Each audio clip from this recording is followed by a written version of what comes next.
Get ready to sculpt your lower body into a masterpiece with our intense leg workout that will leave you feeling like a force of nature. Whether you're chasing strength, definition, or just an adrenaline-packed session, join us on a journey to unlock the potential of your lower limbs. It's time to forge titanium-strong legs that will carry you to new heights. Are you up for the challenge? Okay, welcome back to a leg day video. Are you ready to sculpt your legs into Greek statues of just the lower half, because that's all we're doing today in core work? Are you ready to have toned, stronger legs for better performance, from dynamic movements to isolated, even isometrics, which is not as fancy as the rest of this? But if you are ready for a new challenge and a fun leg day that guarantees success, mostly in just training endurance so they don't fatigue too quick and you don't get that sick tummy feeling, then follow along and get ready for a leg day video. Are you ready? Are you ready? You know, remember that Mind Freak show with Chris Angel? How he was like, it was like, mind freak, mind freak. Are you ready? Remember that? I do. Do you? Probably not. All right, let's go ahead, get into it. We need to do some stretching, some rehab. I'm going to introduce you to a little exercise that I like, and so have every single one of my clients, which is called the anti-rotational hold. I hope you like that. That was a elite level performance. So with this I use bands if you have cables. There's also ways to modify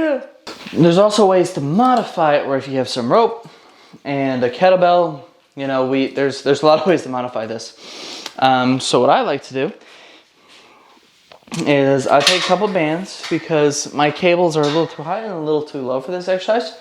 And I'm gonna try to fit it into the camera here. There we go. Yeah. So basically, my feet are gonna point forward, perpendicular to where the bands are pulling from, and I'm going to create this 90-degree angle with my arms. So we're going to pull to the center of our chest, grab on with both hands, hold out to here. Keep those feet straight, keep the core straight. The band's going to want to pull you this way, and there's rotational twist exercises, and those are good too. But the anti-rotational hold is a great way to work on core stability, and of course, if you do it long enough, core endurance. You want to stay lightly braced while you're holding this, and you're going to really start feeling it in your side. Like for me, it's pulling me to the left. I feel it on my left side. So we're going to strengthen our core, make it hard for us to be turned around, because we're on a journey here. I don't know if you knew, this is Road to Pro, and this should be video 15, 16, something like that. And we just want to go straight ahead. We don't want us to be diverted. We want to go straight. So we got to train to be strong, to resist the forces that are going to make us turn left to right. Now you're going to get a little bit of a back view, but basically pull it out to here, keep everything tight, and resist the pull.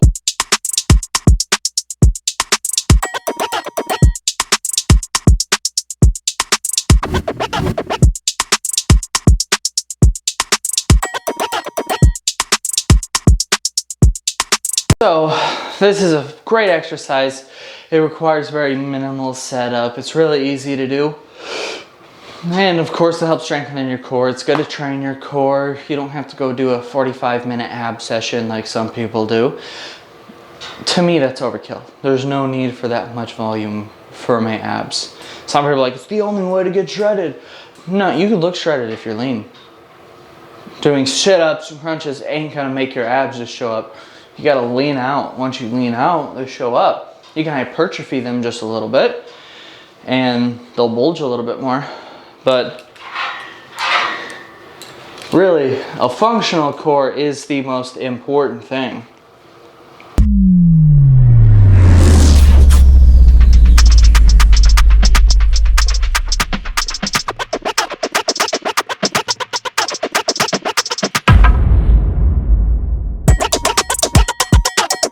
You can use cables. You can set up like a kettlebell on rope and then give it slight movement. It is really, really enjoyable. Personally, I like it. So give those a shot next time you're in the gym. You know, find a proper amount of weight, because the harder it's going to be is determined on weight and also how close you have it to the chest and how far away. This is hard. This is easy. So find a weight where you can hold it out here, because really you don't want to hold a lot of weight because your arms are going to get tired. So if you have 100 pounds right here, but you can't take it out there, clearly it's too heavy. Because if you're out here, one, either this is going to pull you, or your arms are going to be like, oh, they're so tired. And they're going to start going. And then, you know, you start failing the exercise from something that was very preventable. So make sure, hands together, find a weight where you can just hold it out there, create more torque on the core, and just hold it. Feel the burn, feel it strengthen. I got another set of this to do, but give it a try. Let me know what you think. What we're going to learn here today is how to help open up the hips a little bit, because I got tight hips, and this is going to be a dynamic exercise to help open them up just a little bit, or an active exercise. Anyway, dynamic and active, they're slightly different when you're talking about in terms of certain things. So what we're going to do is we're going to put our knee down. We're going to create a 90-degree angle with this leg pointed forward and this leg out to the side. Hold the kettlebell, lunge to the side, and that's going to help open up the hips. Externally rotating, going down into it. This padding hurts. I'm going to scoot forward. That should feel better. And nope, foot's too close. And just hold it. And then come back. Take a deep breath.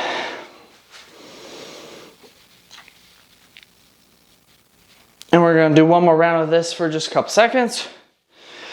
One more time. Hold it. And now switch. Woo! That side's a lot tighter, which makes sense. Injured side. So,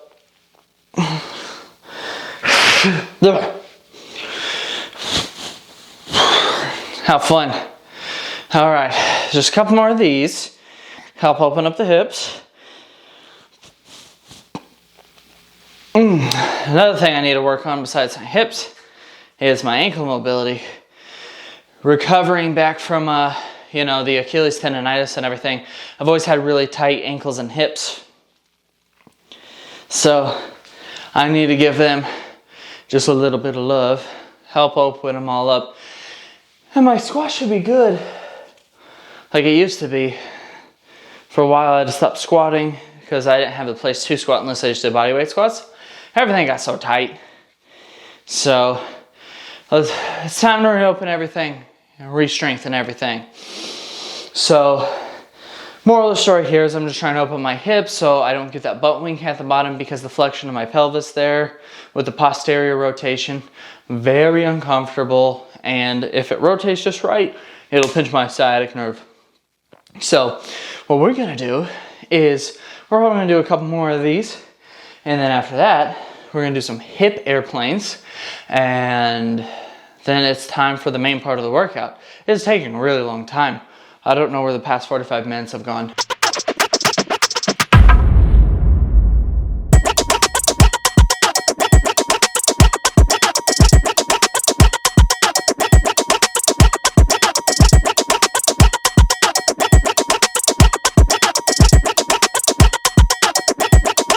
Scratch.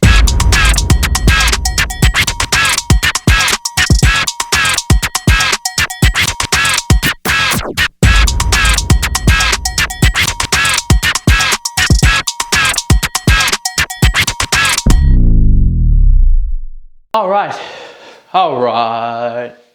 I say all right a lot. Okay, so we're gonna do a couple bodyweight squats, see how it feels, see if we're still tight, if we need to reassess, if we need to loosen anything, and then we're gonna try to do some weighted squats today before we move on to the accessory exercises. So let's see how this goes. I'm gonna need to use you as a witness here, mostly because I'm gonna rewatch this as soon as I do this set.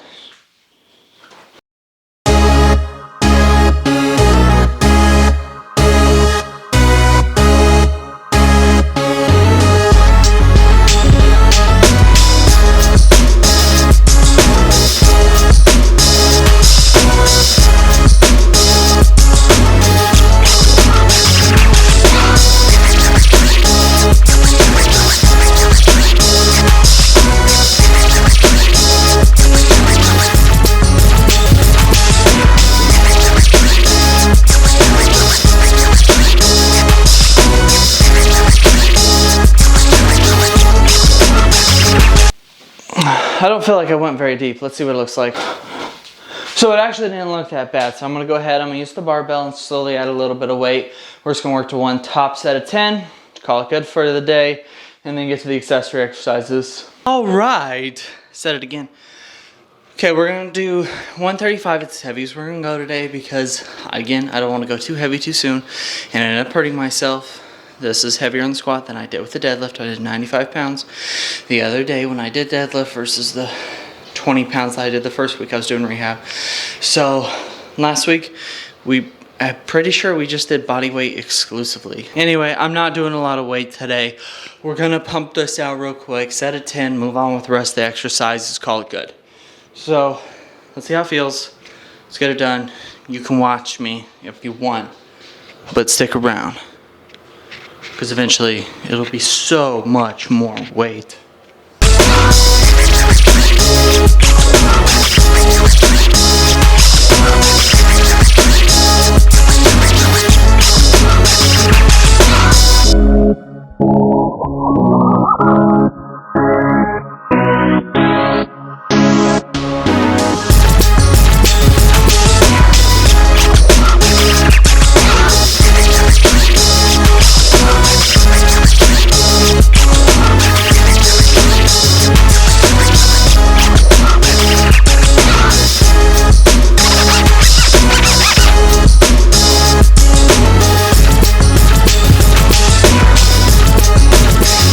Although it did not feel heavy, breathing for me is still the biggest challenge.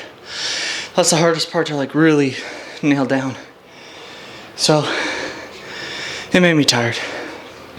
So now what we were gonna do is do deficit calf raises. I don't know if you guys can see that, which based off my little monitor you can't.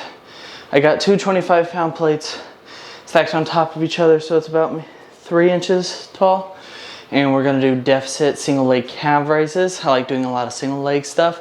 It helps teach the body how it needs to be stable on each side and how it needs to compensate to be able to move weight. It also, in the past, done a couple example programs that NASM recommends through their like example thing. I remember, man, I sounded so nerdy there. Doing a lot of single leg exercises can help correct turning the feet back outward if they're inwardly verted. So if you have kind of the pigeon toe thing or overpronation of the feet, they recommend doing a lot of single leg stuff, and that can help redistribute the flexibility around the ankle complex. So single leg stuff, long explanation just to say we're gonna do some hippity hoppity bippity boppity on one foot. So we're gonna do 20 reps on each side.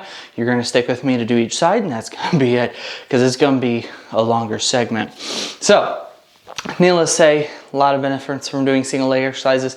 I do deficit training to help strengthen the connectivity, the connective tissue in there, because I had Achilles tendonitis, and that was part of my rehab program, was doing a lot of stuff in a deficit. So, of course, progressively, not just immediately, and not a great deficit, but now I train with a deficit to make sure I retain a lot of that mobility and hopefully getting a little extra dynamic flexibility from it. So we're gonna start with the bad side. We're gonna give it a shot, you know what I'm saying? Yes, I'm also stabilizing myself. I'm not feeling very stable today.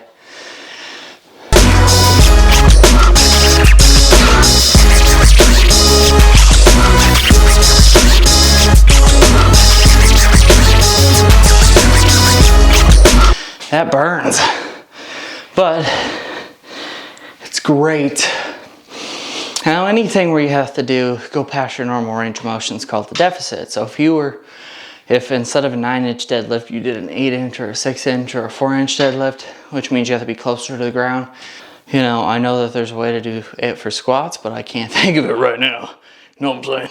So we're just gonna talk about how to do it for calves right now.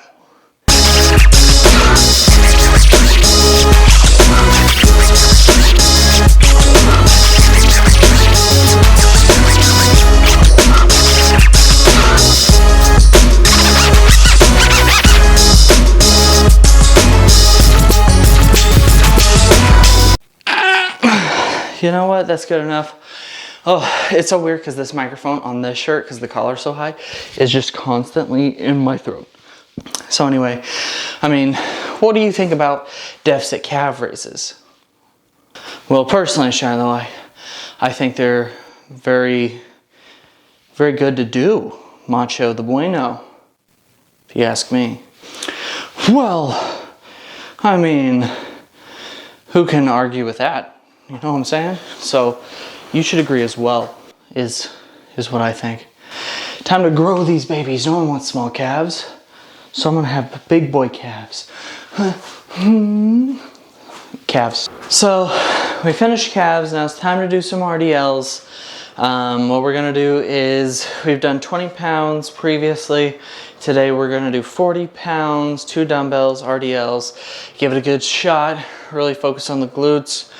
Make sure that we're pulling through and staying braced. I would go for a high number of repetitions, but with how my breathing's been today, I'm assuming I'll probably get around 12 to 14 and be lightheaded and exhausted just from my breathing scheme. So I know it's something I need to work on. There's always plenty of things to work on when you're working out, so.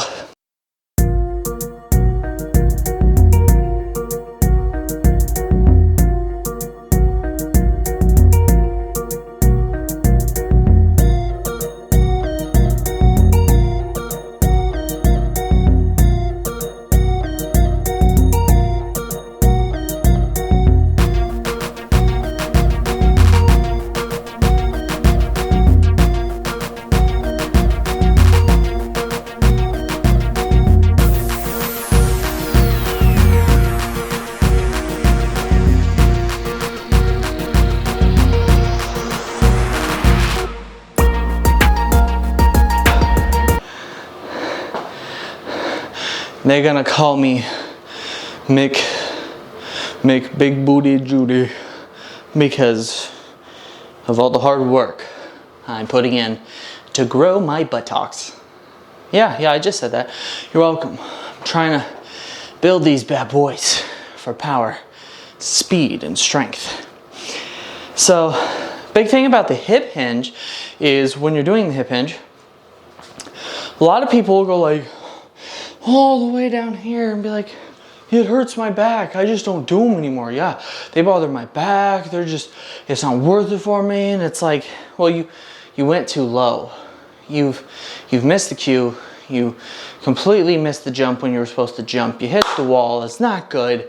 What you need to do is, when you do them, first brace, push your hips back, push your butt out behind you like you're gonna go na na na boo boo.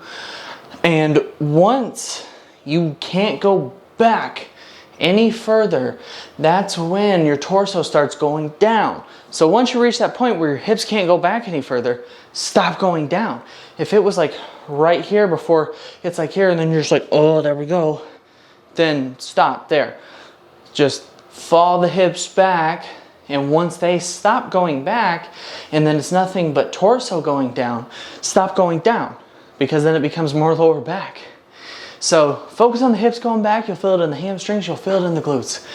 And that is the world of difference in think of a pun. Glute world, I don't know. I'm not good with puns. I'm gonna start looking them up. I'm gonna learn a whole bunch of puns just for you guys.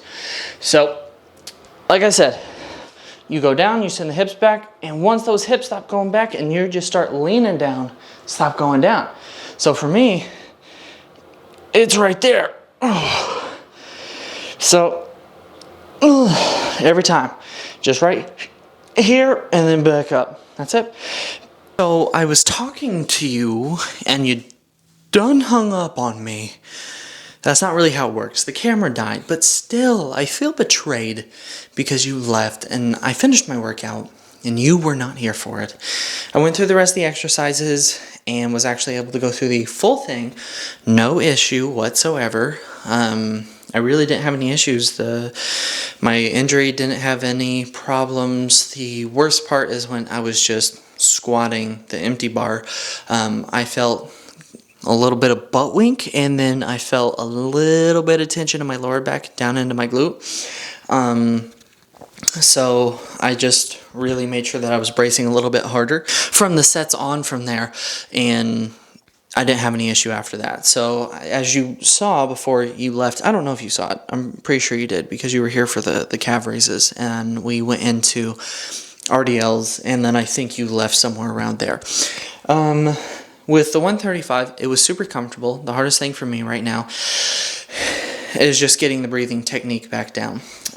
You know, I'm just coming out of this kind of mental stupor where I'm not mentally in it when I'm in here sometimes. Sometimes I'm very foggy, I'm just really out of it.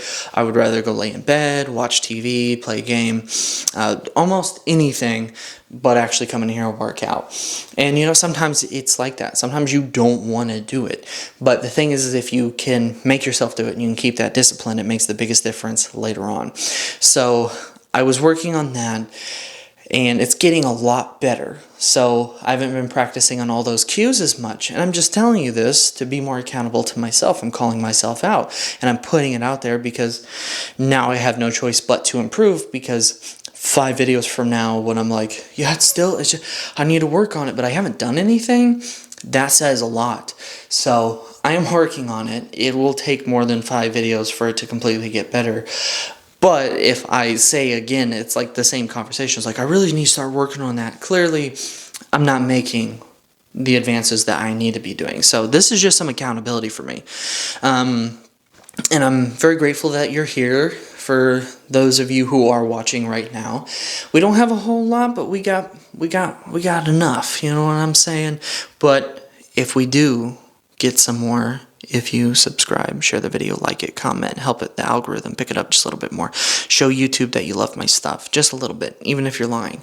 Don't lie. Don't tell me. I don't want to know. Get it out there. Get some more people in here. Let's grow the channel. I want to reach more people. I do want to help more people. It's a big passion of mine, and I'm hoping that I can continue this series and try to release multiple videos. Oh, my voice cracked. Multiple videos throughout the week.